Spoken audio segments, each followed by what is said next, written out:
What's up guys, we're back with another video, and today we're going to be going over the best player, or who I think the best player will be on every single team, all 30 of them. And when I say best player, I mean highest overall in terms of like MLB The Show wise. I've done this video in the past and I feel like I haven't made that clear enough, so hopefully that'll deal with some of the confusion and give you a better perspective of where I'm coming from. But this is going to be a long video and we have a lot of ground to cover, so let's not waste any time and let's go ahead and get straight into it. For the Arizona Diamondbacks, we have Ketel Marte, and I want to start off by saying D-backs, terrible team. Marte didn't really have a good 2020, but since it was such a weird season and weird circumstances, I'm willing to give a lot of leeway for a lot of guys, as I'm sure you'll see on this. But he's still very young, and I think if he plays anything like he did in 2019, it's a no-brainer that he's their best player, and I think that's what's going to end up happening in 2021. Next up, we have the Atlanta Braves, and their guy is Freddie Freeman, who's coming off an MVP season, albeit in a shortened season, but an MVP nonetheless. And this guy has been one of the most consistent players of the last like 10 years of baseball. You look at his numbers, they speak for themselves, and I feel like he really hasn't gotten a lot of recognition that he deserves until now, and I don't think he's going to be slowing down anytime soon either. Next up, we have the Baltimore Orioles, another team that's absolutely terrible, and for their best player, we have Trey Mancini, who is actually pretty good. He didn't play in the 2020 season due to colon cancer. If you saw his at-bat the other day in the spring training game, he got a big standing ovation. It was very nice to see. 2019, he was great, so I think coming back fully healthy,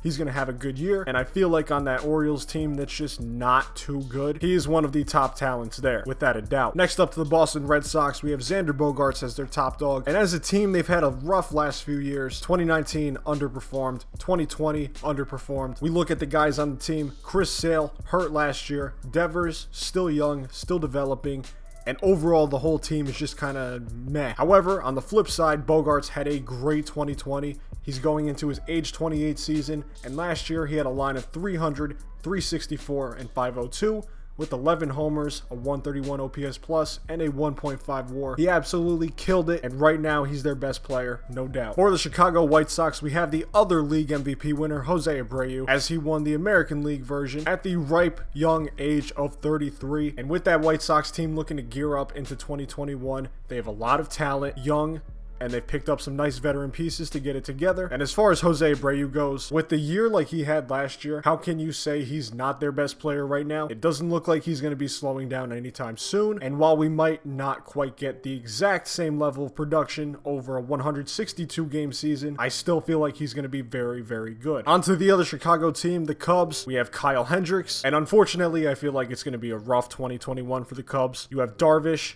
shipped off to San Diego. Lester signed with Washington, Schwarber, Washington. Rizzo and Bryant didn't have the best 2020s. They're talking about Bryant might get traded, which is nuts. But Hendricks himself had a good 2020, rocking a 2.88 ERA, a 1.9 WAR, and a 155 ERA plus. One of the few bright spots in a very disappointing season. And if this team's going to go anywhere next year, then Kyle Hendricks is going to be a huge part of that, and I'm sure he's going to rise up to the occasion. For the Cincinnati Reds, we have Luis Castillo, who also had rumors of getting traded in the offseason, but ultimately he stayed with the Reds, who last year spent millions trying to build an offense, which just did not work at all.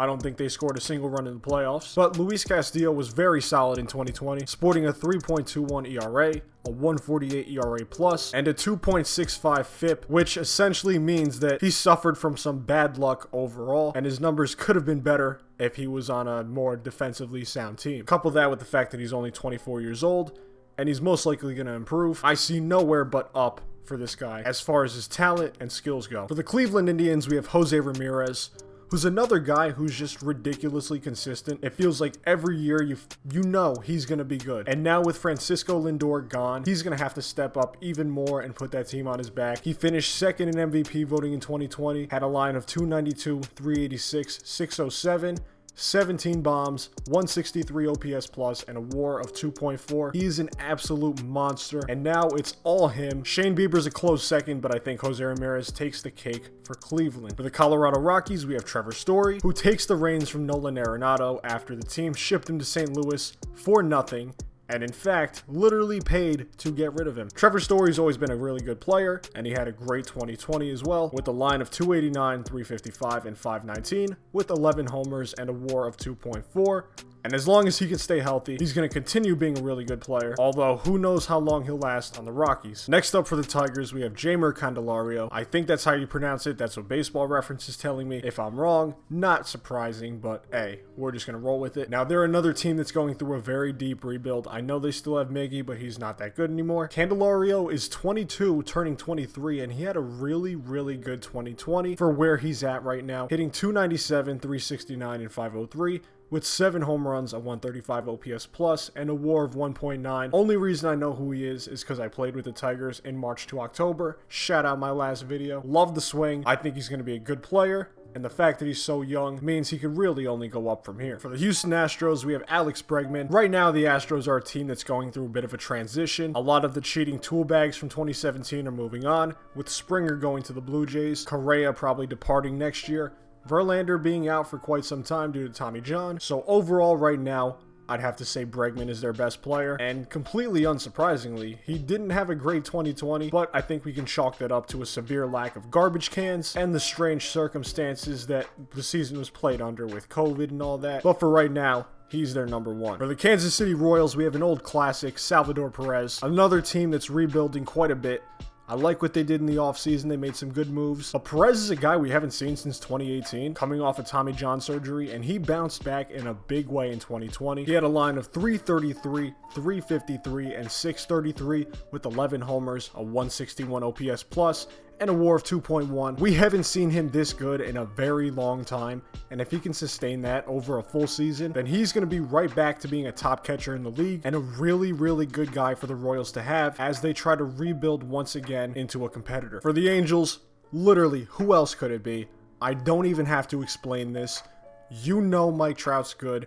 Nothing I say can convince you otherwise if you don't already get it, because if you don't, you are an idiot. Moving on. Dodgers, Los Angeles, Mookie Betts. That's going to be a really good trade looking back on it for the Dodgers, not the Red Sox. We can say without a doubt Betts is one of the best players in baseball. Easy. 2020, he really showed that. Had a line of 292, 366, and 562, 16 bombs, 149 OPS plus, 3.6 WAR, and this is all in like 60 games. These numbers are ridiculous. Why the Red Sox traded him, I don't know. He's without a doubt the best player on a really, really stacked Dodgers team, and I'm really happy I can actually watch him play now without having any underlying biases, because the guy's good. For the Miami Marlins, we have quite an interesting pick. It's Adam Duvall, and before you come for my neck, listen. Signed by Miami in the offseason, had a really strangely good 2020. I mean, you look at his line, 237, 301, 532. On base is not good. Average is not good. Slugging percentage, pretty solid though. 16 bombs, 113 OPS plus, and a 0.8 WAR. Although 6 of those home runs were in like 2 games, so take that as you will. But for some reason, he's rated too high in the game. I don't really think he's their best player overall, but I have a feeling he's going to be rated that way. Ideally, I'm wrong, because I don't think he's great. I think there are better guys like Sixto Sanchez or Brian Anderson or many others, but this is my prediction, and we're going to be putting that over my opinion. For the Milwaukee Brewers, we have Christian Yelich, who had a bad 2020. There's no other way to say it. Looked nothing like his 2018 or 2019 self, but as I've said a couple times before in this video, it was a really weird year, so I'm not going to hold it too heavily against these guys, and especially with that team getting considerably worse and, you know, actively doing nothing to try and take advantage of their window, I'd say Yelich is still without a doubt their best player. Even if he plays at 80% of what he did the 2 years prior to this one, it's still not really close. For the Minnesota Twins, this was a tough one, man. This team is absolutely loaded with talent, but we're going to be going with Nelson Cruz because he does not stop hitting. He's like 48 years old or something right now, and he's still a monster. He had a line of 303, 397, 595, 16 bombs, 169 OPS plus, and a 1.8 WAR. And although I think this could arguably be Josh Donaldson, or really any number of players on that team, I think the Twins are a sleeper. They're very good. If they could just win in the playoffs, you know, that's their thing. But for now, we're going to be going a cruise. I feel like that's a safe bet. For the New York Yankees, we have DJ LeMahieu, who in the last 2 years has basically become a shoo-in for being an MVP candidate. He's been ridiculously consistent, a little bit too much, it's getting scary, and he had a really good 2020 to just show he's not fucking around. This man is the Terminator. 364, 421, 590, 10 bombs, 177 OPS plus, and a WAR of 3. It's like watching Derek Jeter, but better at defense, and probably less of a dickhead too. Got a lot of competition with Judge, Stanton, Cole, of course, but I think right now DJ is definitely their best overall player all around. For the New York Mets, we have Jacob deGrom, who I'd say without a doubt is probably the best pitcher in all of baseball. I know everyone likes to argue whoever they want, but it's not really close. Let's be realistic here. The last 7 years of this man's career has been ridiculous, and he hasn't really looked like he's slowing down anytime soon either. I can say without a doubt, best pitcher in baseball, easy. Best player on the Mets, no doubt, even though they're doing a lot of good stuff. I like what Cohen's doing with the team. I think he's a dickhead individually, but as an owner, he's doing all the right things. And I would like to see them get this guy at least 1 ring and not waste his entire career. For the Oakland Athletics, we have Matt Chapman, who, like a lot of star players, didn't really have a great 2020, but I still think it's pretty fair to say he's one of the better third basemen in all of baseball. We all know he's amazing defensively with a very good bat as well, and he's still right in the middle of his prime. So I think 2020, again, is more of just a weird situation where everything was off, like it was for a lot of really big players, and I feel like we're going to see him bounce right back in 2021 and get right back on course to being the star we know he is. For the Philadelphia Phillies, we have Bryce Harper, who I think is way overhated. I don't know why people dog on him so much, probably just because he came up at 19. He had a good 2020, hitting 268, 420, and 542 with 13 homers, a 170 with 13 home runs, a 157 OPS plus, and a 1.9 WAR, and he's another guy who's been pretty consistent. One thing you know he's good for is he's gonna get on base. He might not put up MVP season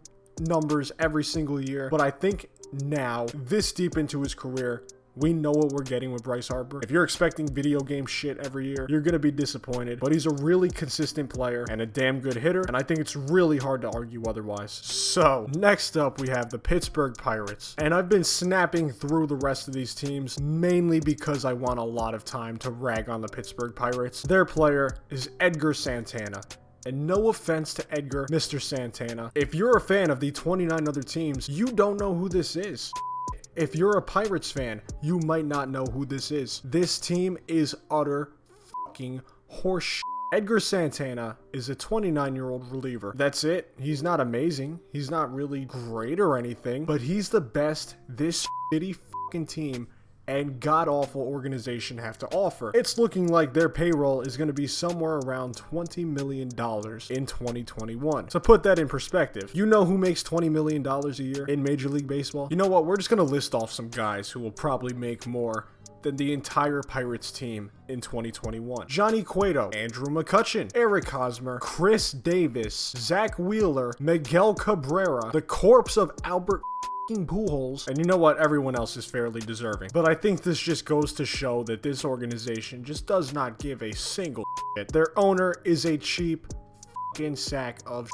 If you're a Pirates fan, oh, I don't know why. I understand there's a lot of history for this team, but my God. Really, if it was this blatant and I was a Pirates fan, I would not get mad at myself for switching to someone else. Literally anyone else. You guys got to stop doing this to yourself. This team is sad. It's a pathetic excuse for a baseball organization. They're clearly not trying. The only thing they're trying to do is save money, and really just makes the entire sport look fucking terrible. You know who's doing things the right way?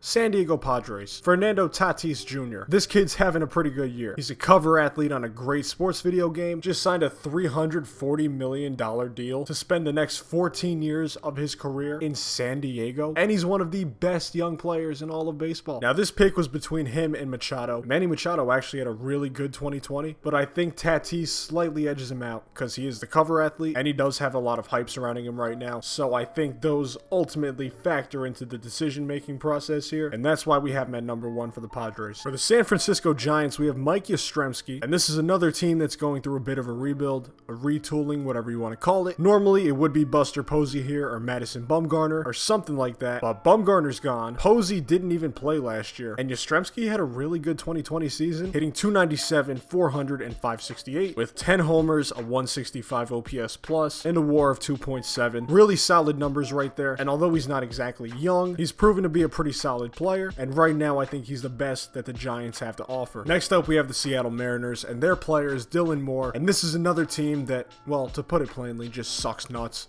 That's the nicest possible thing I could say about them. Did you see what the team president, or whatever the hell he was, said the other day? You want to talk about shooting yourself in the dick, metaphorically? He did it. Either way, Dylan Moore is probably their best player right now. Had a really solid 2020 with a line of 255, 358, 496, 8 homers, 139 OPS plus, 1.8 WAR. He's definitely one of the best players on this team that's been rebuilding since I was born, and I think the only guy that comes close is Kyle Seager, but right now, Dylan Moore. Next up for the St. Louis Cardinals, we have Nolan Arenado, and as I mentioned before in the Rockies part of this, they acquired him for basically nothing. He's the second best third baseman in all of baseball, I think, closely behind Anthony Rendon, and he's going to be great for the Cardinals. He's a really good baseball player, and in that city with that fan base, I feel like he's just going to feed off that energy and really bring it to another level. And he's another superstar that didn't have a great 2020, but like I've said numerous times, it was a weird year. So looking forward to him being on that team for a full season is going to be very interesting to see. And even as someone who's not a Cardinals fan, I'm excited to see what happens. Next up for the Tampa Bay Rays, we have Nick Anderson. I think otherwise it would have been Blake Snell if they hadn't shipped him off to San Diego to make him feel a little bit better about being pulled way too early in the World Series. And I think it could be argued that Anderson was probably the best reliever in baseball last year, sporting a 0.55 ERA in 16 and a third innings pitched, 26 strikeouts, 0.49 whip, and a WAR of 1.1. As we know, relievers year to year is very volatile. I mean, you look at Kirby Yates in 2019 and 2020, and that'll tell you all you need to know. But as of right now, Nick Anderson's their top guy. For the Texas Rangers, we have everyone's favorite player in MLB The Show, Joey Gallo. This baseball team is also a shit show, by the way. Gallo's another guy that didn't have a really good 2020. In fact, I wrote down here in my notes that he had a lot of Adam Dunn vibes. I think that's more of a general statement to him as a player more than his 2020, but he's still really young. He's only like 26 years old, and for the love of God, if he could just stop striking out so much, he'd be such a good player, man. That power is ridiculous. But hopefully with the full season, he'll be able to get it going, and maybe the Rangers won't be a disgrace to their brand new ballpark. Next up for the Toronto Blue Jays, we have Hyun-Jin Ryu, and while they have done a lot of good stuff in the offseason, I really like where this team's going. Ryu has been on the money for the last 3 years in a row, and his first year on the Blue Jays was no different. He was absolutely phenomenal with a 2.69 ERA in 67 innings pitched, 72 strikeouts, a 1.64 ERA plus, and finishing third in the AL Cy Young voting. He's been one of the more consistent pitchers of the last few years, which is getting harder and harder to find every year, and I think he just edges out guys like George Springer or Vlad Guerrero Jr. to take the top spot on Toronto. And finally, last but not least, we have the Washington Nationals and Juan Soto. The best way I can describe Soto is he's basically what everyone thought Bryce Harper was going to be, and he continued his absolutely ridiculous start to a career with a phenomenal 2020 with a line of 351, 490, and 695, 13 home runs, a 212 OPS plus, finishing 5th in MVP voting with a 2.3 WAR. This is a great year, and in my opinion, he was right up there with Freddie Freeman in regards to being one of the best players in the National League last year. And the thing is, the dude can barely buy himself a drink. He's 22 years old, and he's one of the best players in the game. That is insane. If he keeps playing like we've seen him do in the last 3 years, I think it's safe to say he's going to be a Hall of Famer. And without a doubt, he's the best player in the Nationals. I think pretty soon we're going to be seeing him get a fat ass contract bigger than Tatis Jr.'s. And you know what? God bless him. Kid earned it. Well, that's going to go ahead and take us to the end of the video. If you guys enjoyed, be sure to leave a like and subscribe for more MLB content. Let me know in the comment section down below if you agree with my picks. And also, let me see yours. Who do you guys think is the best player on every team? And as always, thank you so much for watching. If you stuck through all the way on this one, you're a real one, and I love you, and I really appreciate it. Stay safe, guys. I'm out. Peace.